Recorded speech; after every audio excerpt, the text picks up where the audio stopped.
Hi, my name is Columbia and I will be your guide to help present Craig Ferguson's collective review and final presentation on the Rocky Horror Picture Show Festival, better known as the Rocky Horror Convention. You ask why I am doing this presentation. It's simple. I have a sexier voice, and Craig is a bit crazy, just like the Rocky Horror Convention. Let's talk about the logo first and the process behind the logo. The font was chosen based on the fonts used in the 1970s, and Helvetica was one of the fonts used on the album cover of the original Rocky Horror Picture Show, so this font was an obvious choice for the final logo. The icon used on the logo was taken from the movie and something that every fan of the Rocky Horror Picture Show can relate to. The icon represents the cross-dressing man called Frank-N-Furter from the original movie in the 1970s. The bright pink color was chosen to help promote the sexuality of the logo and the film. Over 50 variations of the logo were designed before the final version was approved. Being the logo is almost on every piece of the convention, it was important to get the look and feel right. The guide is what we will talk about next, and the design process behind it. Craig wanted to get the design feel from the 1970s with a modern typography look. On the cover we can see Frank-N-Furter, the main character from the show itself and an icon among the Rocky Horror Picture Show fans. The pink is screaming sexuality, and an overlay was used to help get a feel of movement. It would be hard for someone to walk by this guide and not want to pick it up, which was the goal from the start.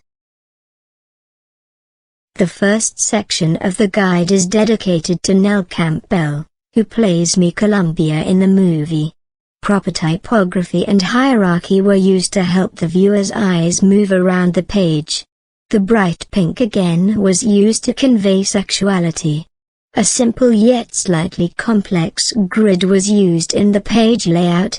We can start to see the theme with the line and boxes on the page used to help move the eyes around the page. Light blue is used to help break up the pink and pull the viewer to a quote from the movie. The page was designed to have a fluid flow to it. The angles play a big role in the making of the guide layout.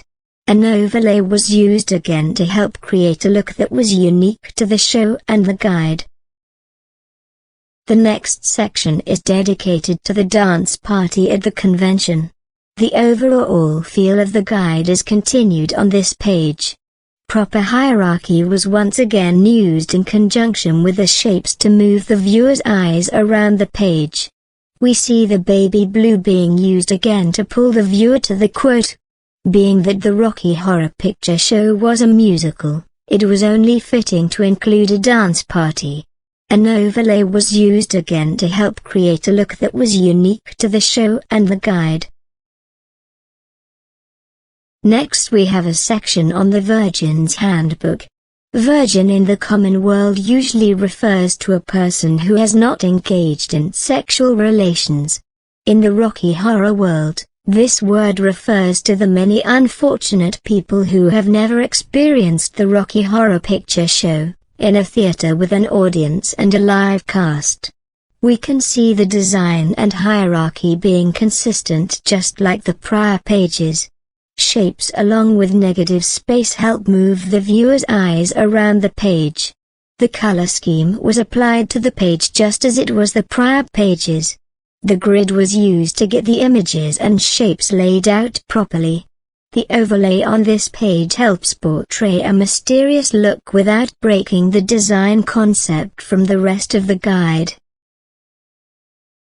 The final section is dedicated to the actual convention itself.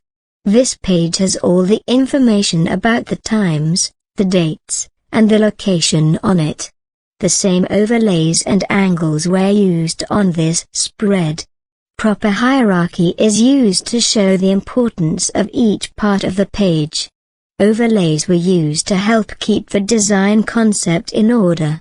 The same flow was used on this page as it was throughout the guide.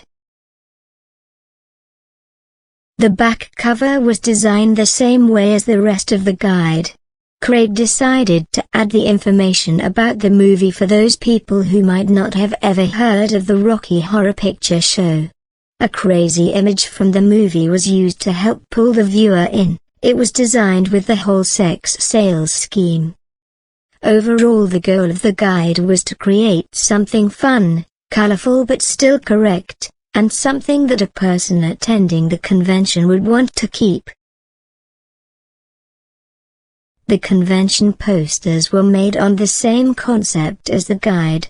Posters only have a few seconds to draw the attention of the viewer, so by adding iconic images from the movie, this will help any fan instantly know they need to stop and take a look. Adding only the information in proper hierarchy allows for viewers to get information they need without sensory overload. For the rest of the deliverables, Craig decided to go with items from the Virgin's Handbook. These items include a deck of cards, a makeup kit, and a bag to carry the rest of your items in at the convention. You can see on the table the normal items a person would normally take to the Rocky Horror Picture Show, along with the created items. All items were created to make sure they were in a system matching the posters and guidebook.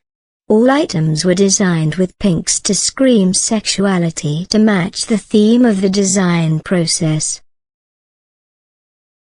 In conclusion, I would like to thank you for viewing my good friend Craig's presentation on the Rocky Horror Convention.